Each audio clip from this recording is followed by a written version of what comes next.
বলে কিছুক্ষণের মধ্যে সে আমাকে কিছু পিক পাঠালো।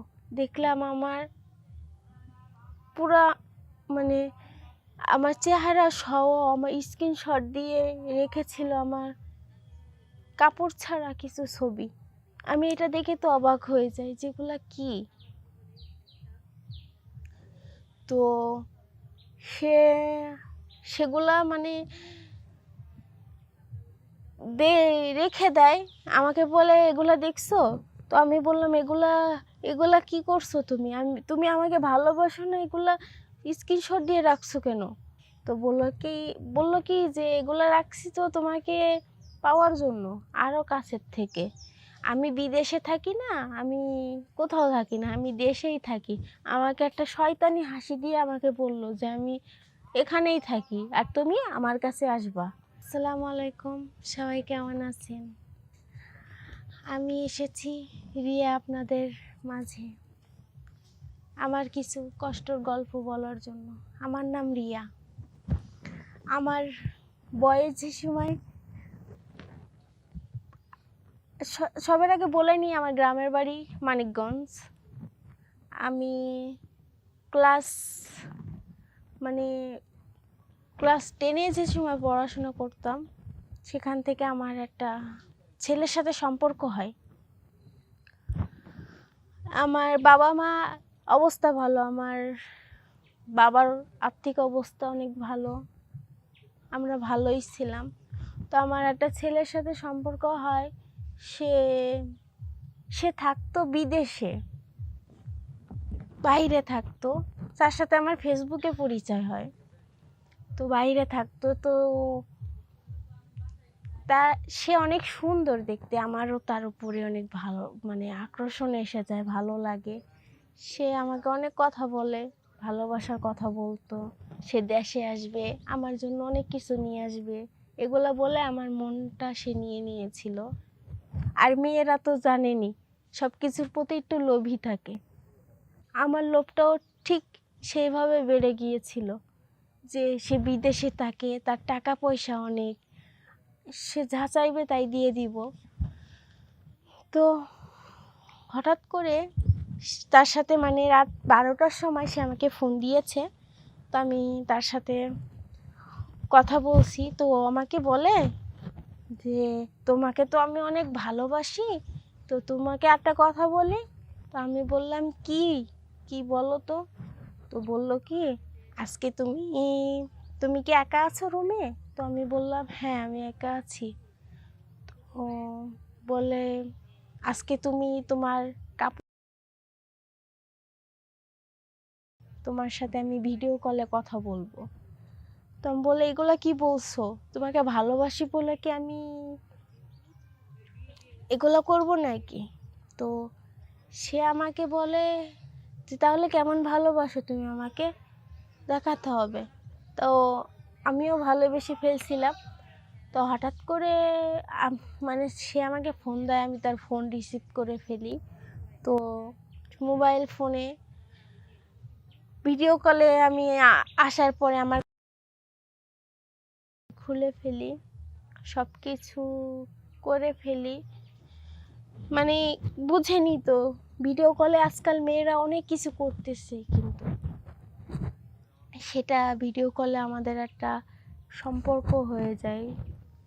তো সেখান থেকে সে কয়েকদিন পরে আমাকে ফোন দিছে, আমাকে ফোন দিত না আর। সেখান থেকে আমাকে আর ফোন দিত না, কথা বলে সকালে রেখে দিল। পরে আমাকে আর আমি ফোন দিই, ফোন অফ বলে, ইমো অফ বলে। আমি কি বলবো, আমি তো অনেক ভেঙে পড়েছিলাম যে যাকে ভালোবাসতাম সে আমার সাথে এমন করতে পারলো। তো হঠাৎ করে সে আমাকে একদিন ফোন দেয়, দিয়ে বলে যে আজকেও তুমি আমাকে ভিডিও কলে এগুলা করবে। তো আমি বলি যে আমি ডাইরেক্ট না করে দিই যে আমি পারবো না এগুলা করতে। তুমি এতদিন কোথায় ছিলা? তুমি না আমাকে ভালোবাসো, এখন তুমি ভিডিও কল দিয়ে আমাকে এগুলা করতে বলছো? আমি পারবো না এগুলা করতে। তো বলে তাহলে কি, বললো আচ্ছা ঠিক আছে বলে কিছুক্ষণের মধ্যে সে আমাকে কিছু পিক পাঠালো। দেখলাম আমার পুরা আমার চেহারা সহ আমার স্ক্রিনশট দিয়ে রেখেছিল আমার কাপড় ছাড়া কিছু ছবি। আমি এটা দেখে তো অবাক হয়ে যাই, যেগুলা কি। তো সে সেগুলা মানে রেখে দেয়, আমাকে বলে এগুলা দেখছো? তো আমি বললাম এগুলা এগুলা কি করছো তুমি? তুমি আমাকে ভালোবাসো না, এগুলা স্ক্রিনশট দিয়ে রাখছো কেন? তো বললো কি যে এগুলা রাখছি তো তোমাকে পাওয়ার জন্য, আরও কাছের থেকে। আমি বিদেশে থাকি না, আমি কোথাও থাকি না, আমি দেশেই থাকি। আমাকে একটা শয়তানি হাসি দিয়ে আমাকে বললো যে আমি এখানেই থাকি আর তুমি আমার কাছে আসবা, না হলে এই ছবি আমি তোমার ফেসবুকে ছাড়বো। ও আমার ফেসবুকের পাসওয়ার্ড জানতো, আমি সব কিছু ওর সাথে শেয়ার করছিলাম, তোমার ফেসবুকে ছাড়বো আর সব জায়গায় ছেড়ে দিব বলছিল। তো আমি ভয় পেয়ে ও আমাকে বলল যে, আমি বললাম যে কি বলো, কি করতে হবে তোমার সাথে? তো বললো যে তুমি আমার সাথে চৌরাস্তায় দেখা করবা। তো আমি চৌরাস্তায় দেখা করব। আমি বাড়ি থেকে আমার বাবা মাকে বলে গেলাম যে আমি একটু আমার ফ্রেন্ডের বাসায় যাচ্ছি, আমার আসতে দেরি হবে। আমি বেরিয়ে গেলাম। যাওয়ার পরে ওই ছেলেটা আসলো, যে ভয়ঙ্কর চেহারা, এরকম কারোর ভাগ্যের জন্য না থাকে। আমার বাবার বয়সী একটা লোক ছিল, সে আমাকে এসে ওখান থেকে নিয়ে গেল। সে আমাকে ফোন দিল, আমি তো চিনতেই পারলাম না। বললো যে আমি সেই লোকটা যার সাথে তুমি কথা বলতা। সে অবশ্যই আমার সামনে কখনো ভিডিও মানে কলে আসলে সে ক্যামেরা অফ করে রাখতো, সে কখনো আসতো না। আমি অনেক রিকোয়েস্ট করার পরেও আমার কাছে আসতো না। তো সে আমাকে নিয়ে যায় চৌরাস্তায় একটা আবাসিক হোটেলে, নিয়ে ওখানে বসিয়ে রাখে আর আমাকে ভয় দেখায় বলে যে আমি যা বলবো তুমি সেটাই করবা। তো আপনারা তো বুঝতেই পারছেন আমি বিয়ে হয়নি, বিয়ে না করলে মেয়েরা কেমন থাকে। তো সেই লোকটা ফার্স্টে আমার সাথে জোর জবরদস্তি করে, আমাকে ওখানে খারাপ কাজ করে আমার সাথে।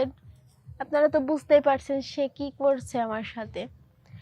করার পরে সে এখানে আমাকে আটকে রেখে বাইরে যায় কিছুক্ষণের জন্য।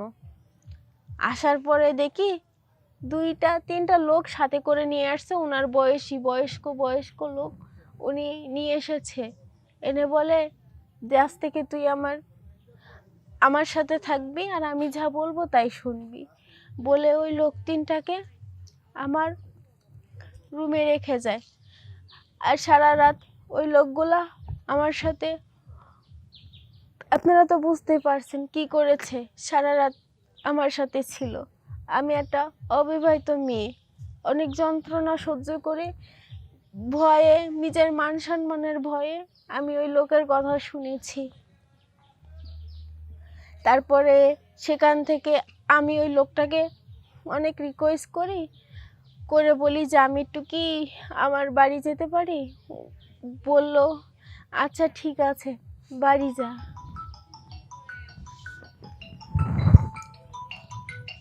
আচ্ছা ঠিক আছে বাড়ি যা। যাওয়ার পরে আমি গেছি, যে আমার বাবা মার সাথে দেখা করেছি। আমার বাবা মা আমাকে ধরে মানে ইচ্ছা, আমার বাবা ধরে আমাকে চুলের মুঠি ধরে আমাকে খাটে ফেলে আমাকে মারতে শুরু করলো। আমি জিজ্ঞাসা করলাম যে কি হয়েছে বাবা? বলল সারা রাত আবাসিক হোটেলে ছিলি আর এইগুলা ভিডিও সব আমার বাবার ইমোতে পার্সোনালভাবে পাঠানো হয়েছে। আমার বাবা সব কিছু দেখেছে আর এই দেখে বলল যা তুই এই কাজ করেই খা, বলে আমাকে আমার বাড়ির থেকে বের করে দিল। আমার মায়ের কাছ থেকে দূরে হয়ে গেলাম, আমার বাবার কাছ থেকে দূরে হয়ে গেলাম। তো লাস্টে ওই লোকটা ফোন করে আমাকে তার কাছে নিয়ে গেল। আর এভাবেই চলছে আমার জীবন। আমার প্রিয় বোনেরা, আমার মতো ভুল তোমরা কেউ করবা না। আমি যে ভুল করেছি, নিজের বাবা মাকে হারিয়ে ফেলেছি, তাদের মুখ আর দেখতে পাই না, কিন্তু তাদের সব থেকে আদরের মেয়ে ছিলাম আমি। আজ তাদের কাছ থেকে দূরে, আজ আমার জায়গা হলো একটা আবাসিক হোটেলে, রোজ নতুন লোকের দেখা। আমার মতো এমন ভুল কোনো বোনেরা করবেন না, এটাই।